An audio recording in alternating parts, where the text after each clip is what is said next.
Everyone. Welcome back to Leadership Beyond the Title podcast. I am joined by a wonderful woman who is such a phenomenal woman of color who has just done amazing things in her career and beyond. And I'm excited for you all to just really get to know her, understand her story, and see how she exemplifies being a leader out in the world.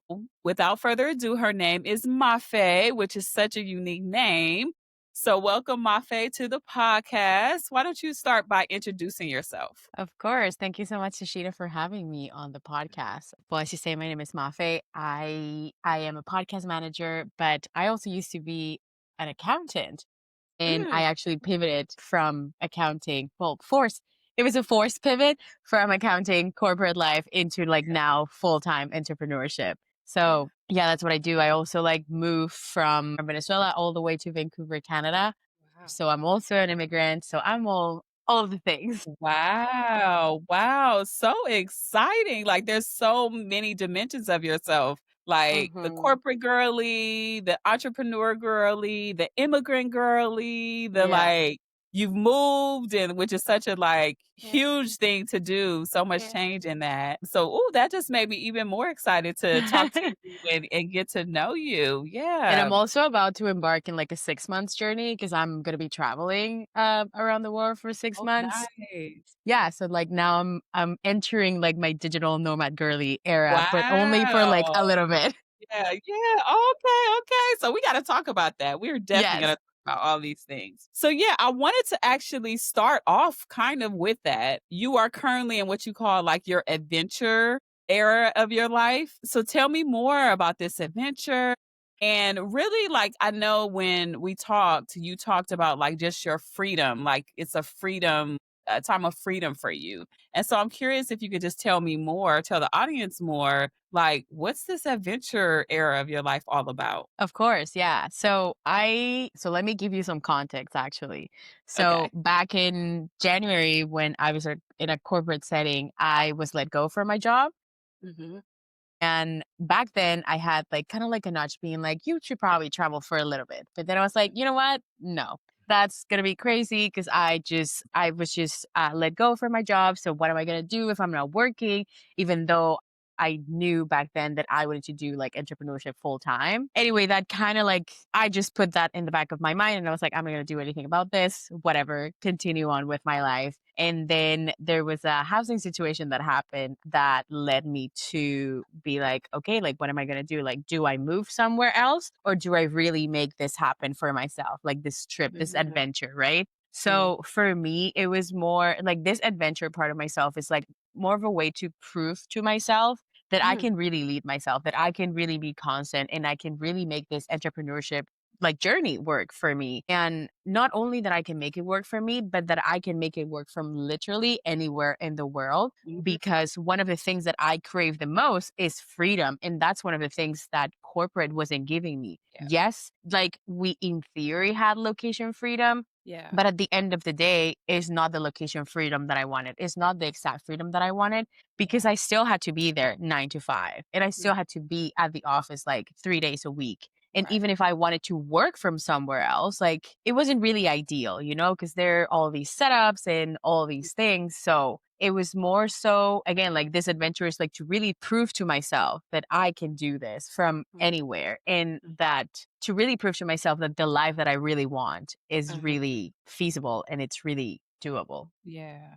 Yeah, I love that because your story is very similar to mine's where I was laid off in 2024 and there was something like a voice in the back of my head for a while that kept telling me you have to go do this entrepreneurship thing, let's get it started, start planting seeds. And I didn't know that I was going to get laid off. And then it was kind of like a force pushing into this life. And I made the intentional decision that I wasn't going to go back and look for a corporate job. I really have taken the last year or so to be very intentional that I wanted to be an entrepreneur.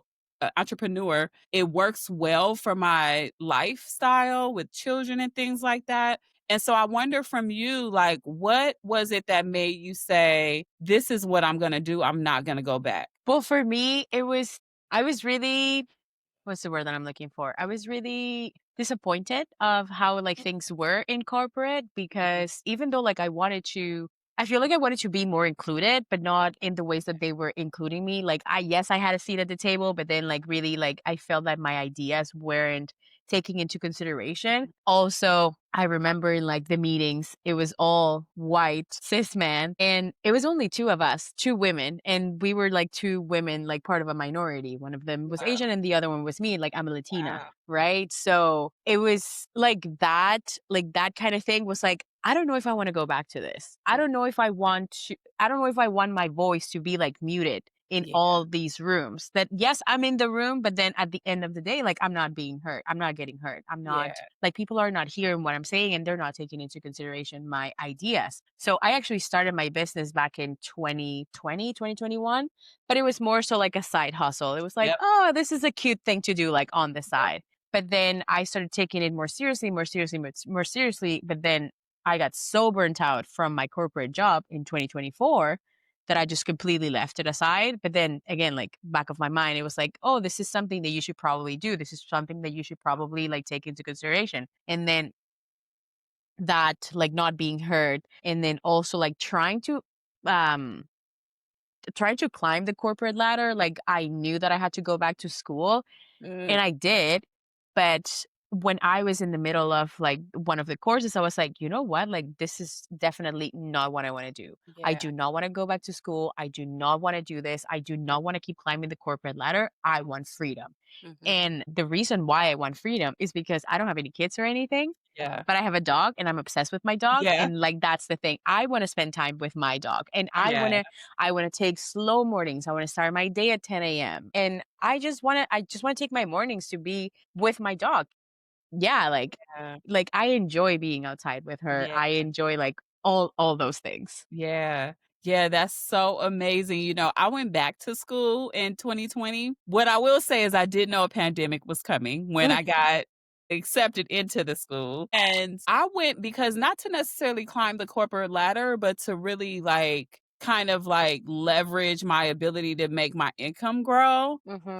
And I was doing so well, but then guess what? Like the layoff happened and now here I am, right? And so I just love your perspective about, like, being very intentional and then following your gut, following and knowing, like, there's something stirring inside of me, and I know I wanna move forward with this, and then taking that opportunity, like, taking this opportunity to do Yeah. that now. But it took me a while to really, like, follow my gut, as you say, because I don't know why, but, like, I felt that I had to fit in this mold, that I had to do, like, all the right things, like, Yeah. especially coming from, like, a Latin background, Mhm. everything needs to be in pursuit Perfect. of something. Yeah, and everything needs to be perfect, and I'm like, "I don't want perfect anymore. Like, Yeah. I don't wanna do this anymore. So, let me be the one that breaks the mold from, like, my Right. family and everything," and that's Right. why I decided to really listen to my gut Yeah. in that moment. Yeah, so amazing. You talked a little bit about like not having your voice muted. And I know one of the things, like another word to use is like being invisible. Mhm. And so there's a lot of invisibility that happens for women of color in corporate spaces. And sometimes it's really hard to navigate through that, especially when you're sitting at like, girl, like your industry was accounting, like talk about like male domination. Right? So I'm wondering, for the time that you were in that corporate space, there's listeners who are still in corporate environments that look like that. How did you navigate through that in your career? I feel like I was still pushing. I was very adamant in pushing, and I became annoying, and I Mm. feel like that was one of the things why they let me go. Okay. Like, not Yeah. 100%, Yes. but I don't know, my journey in corporate, for me, like when I started in corporate, it was because I wanted to I wanted a way to stay here in Canada, because I've been here for 11 years, and Mm. it took me around like 9 years to become a Canadian citizen. But then in 2017, which is when I started with that company, I was like, okay, like I will do whatever needs to be done for me Mhm. to be able to have my permanent residence. That Yeah. was my goal, right? And I was like, I don't care what people think. I don't care what I have to do. Well, obviously within Yeah. reason, maintaining my dignity and all that. Right. I Right. don't care what I have to do. And then I was really able to, at the very, very beginning, there was a lot of people that believed in me. but the team, it was mostly women. And Mm. I feel that that was really like when the team changed, when there was a change, and then my boss was literally a white male, he was like, "I don't have time to teach you. I don't really want to teach you. Like, I just want to bring you up to speed with what's going on, and this is what I need from you." And I was like, "Okay, but I need more support because this is something that I have never done before. Like, do you want me to go to school?" Like, he's like, "I don't know. Do whatever you want." It's like, "Okay." Wow. Wow. Yeah. Wow. Yeah. So really like leadership, I feel like it's like leadership, like men's leadership is completely different to women's leadership Mhm. because when my boss was a woman, she was like, yes, I want you to grow. And these are the things that you should probably do. And these are the things that I want you to do. And these Yeah. are the things that I want to give you. And she was like a lot more supportive in that sense of like making me like grow, like climb the corporate ladder Yeah. versus when this person took over. Yeah. So it was really difficult like navigating that. I don't know if that answered your question. Yeah, yeah, yeah, yeah. So when you were on this team, it started off with mostly men, or when he became the lead, he kind of transformed it into mostly a male like team? So funny story is that still like it's mostly women on the team. Okay, Yeah, yeah, okay, yeah, yeah, yeah, okay, yeah. okay, yeah, So I feel like where I was working, like like the full accounting department was women, like all yeah, of them. And then this person took over and it was still mostly women and it still is mostly women. I think it's right. like a team of 4 and 3 of those are women and then my ex-boss, you know? But I have a way of saying things and I can be really assertive. Mhm, mhm. And I don't think he liked that. And you know what? Like that's totally fine. Like I don't care because for me, it's more important that I feel comfortable and that my ideas are heard than fitting into a mold, than really making someone else feel comfortable. Because if Right, I'm not comfortable, like then what's the point? I'm being in a situation that it's not making me comfortable and it's not right. making me grow at the end of the day. Yeah, yeah. I love what you're saying about Imma use this phrase, and, some people might not like it, but it's like, keep pushing until you're annoying. Mm-hmm. Mm-hmm. And I think for women, we have a hard time doing that because we have been taught to like be humble, stay quiet, keep your head down, just do your job. And then when opportunities pass us by, we're wondering why those opportunities Mm-hmm. are passing us by. And it's because we didn't open up our mouths to say, this is what I want. And I'm going to keep pushing. And you're going to be annoyed, but I'm going to keep pushing until I get what I need. And so that's really important. I really love what you're saying about that because nobody is going to do it for you and nobody is going to be the one to hold your hand all the time. Mm-hmm. Even with this woman leader who was really like, I'm going to help you, there Yeah. still had to be some level of like But you your need to own you need to autonomy. ask. Yeah. Yeah, you need to ask what you need help with and you Yeah. need to ask like what you want. Because if you don't ask, then Yeah. people just don't know. Yeah. How did you find out, like, how did you become aware of what you actually wanted? In what sense? So I know your story is kind of like your current story is like, this was in the back of my mind. I had a gut feeling this is what I wanted to do in my life. And then when you were in corporate, there was kind of like, I know this is what I want to do and I'm going to try to get it. So how do I get it? There's a lot of people that I work with one on one who tell me, I don't know what I want to do next. I don't know how to figure it out. I don't know what's next for me in my career. And so maybe, you finding out what you wanted to do was the exit. Mm. But maybe it was like while you were there, how did you get your manager, your female manager to really understand what you wanted? Well, my goal was always to grow within the company. Mm, And I think I did that. Like yeah, I like that was always my like the goal that was clear for me. It's yeah, like I don't necessarily. 'Cause I kind of fell into accounting, like, I didn't go to school for accounting or anything like that. I yeah. just kind of fell into that job, and then I was really good at it, and I was like, "You know what? Like, what can I do to really" and I was really enjoying what I was doing, so that was, like, the important part. I was really enjoying what I was doing, but I didn't really know the next step. What came next? What was the next level? So I Mhm, kept asking. I was like, "So what's the next level? What do you want from me? mhm, What can I do to really become great and amazing at this job?" And yes, they both gave me like advice and all that stuff. But then I think the pivot moment for me was when I went to school and I had to go to school, and then I was like, okay, like maybe I'll work on my accounting degree, and maybe I'll become a controller, maybe I'll become eventually the CFO. And then I was like, you know how long it's going to take you to become a CFO of a company? I was like, I don't have the time. I don't have the Right, patience. right, The time probably I do have it, but I don't have right, the patience to do it. Like, right, I don't want to do it. I absolutely don't. And for what? Like for like my income is still gonna be capped. And I'm right, still, and if anything, I'm gonna have to work more and more and more and more. And I was like, I don't want that. I absolutely don't right. want that. Yeah. At the same time that I was having this job, because I started this job like literally right before the pandemic. Mm, So I had my business on the side, my side hustle. And I was like, yeah. what can I really do to make this my full time thing? But then I was so burnt out from being in my corporate job. I was so burnt out from asking for what I wanted and not receiving it that I ended up doing the bare minimum at my other job. And I completely forgot about my entrepreneurship Oh, wow. venture. Wow. Yeah. Wow. So Yeah, when I it's was easy to lit, get sidetracked, yes.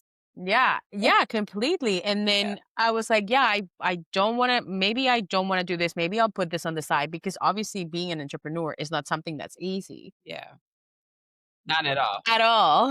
So I was like, you know what? Maybe I'll just put this on the side and then maybe I'll focus on the corporate career. And then when I Mhm. came to that realization, I was like, what am I doing? Like, I really need to go after this. Yeah, I really need to do this for myself yeah, because like no one's gonna save me. No one's gonna come and like hold my hand and be like, this is what you need to do to like stop being burnt out. yeah, yeah, yeah, exactly. Yeah, I think that's such a critical lesson that we all need to hear is, like, nobody's gonna save you.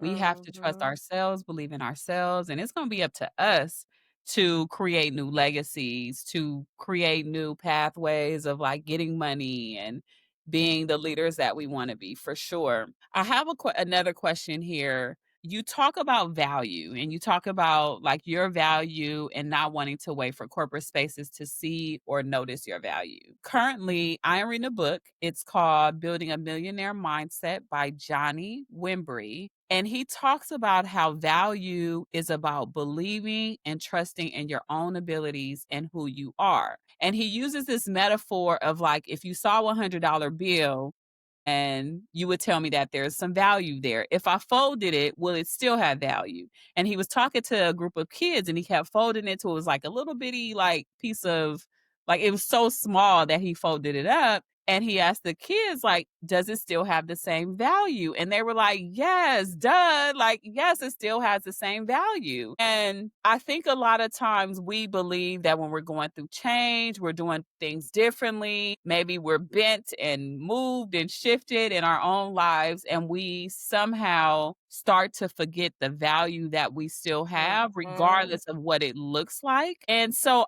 my question to you is how do you see or how do you define what it means to know your value in spaces that sometimes see you as invisible? Oh my God. Well, it's honestly, I feel that how do I even answer this question? Like you have to know your worth and you have to keep reminding that to yourself because as you said, like the $100 bill, external forces keep folding it, keep folding it, keep folding it. And yes, you become smaller, smaller, smaller. But at the end of the day, like you need to know what you're like, not what you're worth, but what you bring to the table. Yeah. You need to know what exactly is it that is going to make you different from everyone else. And you need to keep bringing that up because, again, like you need to become almost annoying so that Yeah. people cannot put you in a little box and like fold you like $100 bill, Yeah. you know? Because it doesn't matter where you go, it doesn't matter in what kind of space you are. Your voice like needs to be heard because what you need to say is important and not because like you have some degree or anything. It's just because you have a different perspective because you have a different journey from what the other people bring to the Yeah. table. Like we all have different journeys. We all have different experiences. Mhm. And that's what makes it so rich. And that is where your value comes from all the experiences that you have experienced in your entire life. Yeah. Because yes, we can have like the same upbringing. Yes, we can have the same like background, Yeah. but at the end of the day, how you perceive the Mhm. experiences that you've lived and how you apply those experiences into your day day-to-day life is Yeah. where the value comes from. Yeah. Because again, it's all about to me anyway, like it's all about perspective. It's Yeah. all about like how you see the world through your own eyes because of the Right. experiences that you've lived. Yeah, yeah. I like to say that your experience is probably your best like unique advantage for Mhm. anything in life. As a mom, I'm a mom and so I always talk about like the experience of being a mom has taught me so much about prioritization and scheduling and being like the mediator and all these things, right? And what you're saying is really bringing home the point of like, when you understand those experiences and you're able to communicate those experiences in a way that kind of lands for who you're talking to, you could never like erase that. Mm. This is who I am. This is what I do. And it And brings me go this ahead. is how I see things, you know? Exactly. Yeah. And that's what's important. It's like Yeah, I'm not minimizing what you feel, what you right. say and your experience, but this is Right. the perspective that I bring to the table. Exactly. Yes. And it brings me to like, I don't know if you've been a US citizen before. I know you're in Canada now. Mhm. And there's this unique experience about being an immigrant. And I think at least in the US, there's just a lot of horrible things. I just always like get so frustrated by it that there's this discounting of the immigrant experience and understanding the skills that come with being able to uproot your family or Mhm. even yourself, move to a place where you don't know the language, you don't know the culture, and you still want to bring all of that to the world is something that's so unique and so out of this world. And so I'm just curious from you, how do you see that experience of being an immigrant on being able to teach you how to be in the world? I feel like it's just it's a crazy experience really. Like, yeah, it really teaches you how Yeah. to be in the world. And I feel like not only when you're an immigrant, but for me, like one of my values is to travel, to be able to travel. Yeah. And that is something that like I have been privileged enough to be able to do since I was very young. Um, and it just, again, like it just brings a different perspective to the table and it just shapes you in a different way because Good. you're so far away from home. For me, like I moved from Venezuela all the Mhm. way to Vancouver. And yes, I had the advantage that I knew the language already, Yeah. but it's still, can I swear? Yeah. Yeah. Okay. It's all welcome here. Okay, but it's still a mind fuck. Like, Yes. it's crazy because well, even for me, like, it wasn't as crazy because I feel like the way that I left Venezuela, I didn't really feel that I fit in anymore. So that's kind of obviously the political situation was, like, very Yeah. complicated Right. when I left in Right. 2014. So that obviously, like, added an extra layer, but it was Mhm. almost for me, like, I put a barrier, like, Yeah. around me being an immigrant, and I'm like, "I just have to make this work.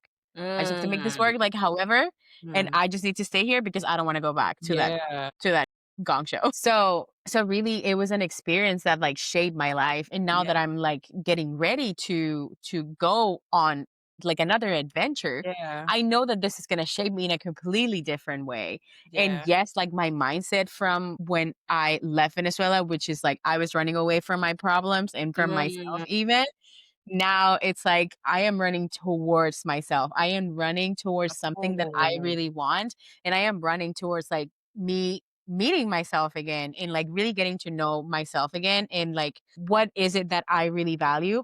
Excuse me. What Mm. is it that I really value, and what is it really that makes me so, again, like, so valuable? Yeah. I love you just dropped yeah, you did a mic drop moment because that part where you said, "I'm running back to myself and who I am," is something not a lot of us even get to do or even figure out that we need to do it. The level of consciousness and strength and courage to go back and look and meet yourself again and really analyze who you are so you could become the new person that you're emerging into today, man, that's a lot to Yeah, yeah. unpack and see and just say, "You know what? This is what I need Yeah. for who I wanna be next." Yeah. Yeah, I'm Yeah, really, like, literally stepping into the next version of myself, exactly. and I feel like not a lot of people can do that. Oh, no. 'Cause it's scary. It's Like, I am leaving my home behind. Like, I right. joke and I currently say that I'm homeless, but I'm actually not. I'm not homeless. Yeah. Like, I don't have a physical address, Yeah. which makes things, like, crazy, and my dog right now, she's not staying with me. She's staying, like, Mm. somewhere else. So that obviously, like, adds another layer of Yeah.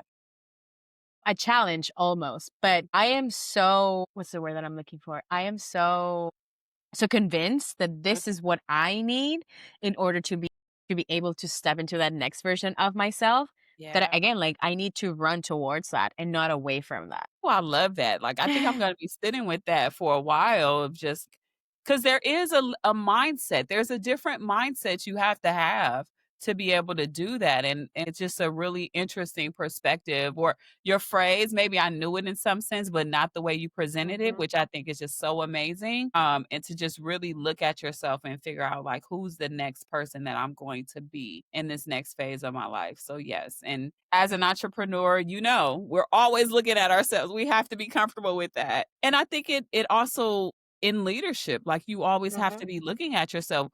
What type of leader am I going to be today? Like that's so Yeah. important. Okay, so before we leave, I want to ask you, what does leadership beyond the title mean to you? I feel like leadership beyond the title for me is being able to Mm, be aware of not only you yourself, obviously in leading yourself, like you need to be aware of what's happening in your inside world. But when it comes to leading a team, it's to really be aware of the strengths and all the challenges that might present to your team. mm, And I think that's really important and I feel like again, like not a lot of people can do that. yeah. But yeah, that to me is what leadership beyond the title means. Awesome, awesome. Okay. Well, Mafe, tell us where the folks can find you. One of the things we didn't talk about, but I do want to amplify is that your niche or, your what you're working on is you are a podcast manager. So I hope I do my due diligence with this podcast. And I want people to be able to find you, to consume all your stuff, and to one day hire you. So where can they find you? Yeah, so I spend most of my time on Threads and Instagram. It's at Mafe Salazar on both. I also have my own podcast, which is called From Tourist to Local, which I'm being a tourist again. Yeah. After becoming a local, I am going back to the beginning and then becoming a tourist again. In that you can listen to that wherever you get your podcast. And yeah, those are the places that I hang out. Like, so if you want to talk to me, I'm on Threads all the time. I love Threads, and I am on Instagram. And I think you have a website too, correct? Yes, yes. I always forget about my website. Thank you about that. But yeah, my website, if you want to know about my services and the work that I've done, is Mafe Salazar. Awesome, awesome. Thank you again, and so excited. Y'all, if you are hearing this and this is something that resonates with you, please share it, download. This is such an amazing conversation, and I really want you just to take it in and to just see that leadership looks differently everywhere, and this is what leadership beyond the title looks like. Talk to you soon. Bye. Thank you. Thanks for listening to Leadership Beyond the Title podcast. If today's episode moved you, sparked a new idea, or challenged your perspective, share with a friend and be sure to subscribe so you never miss an episode. But before you go, take a moment to reflect. What does leadership beyond the title mean to you? How are you already living it? And where might you lean in just a little bit more?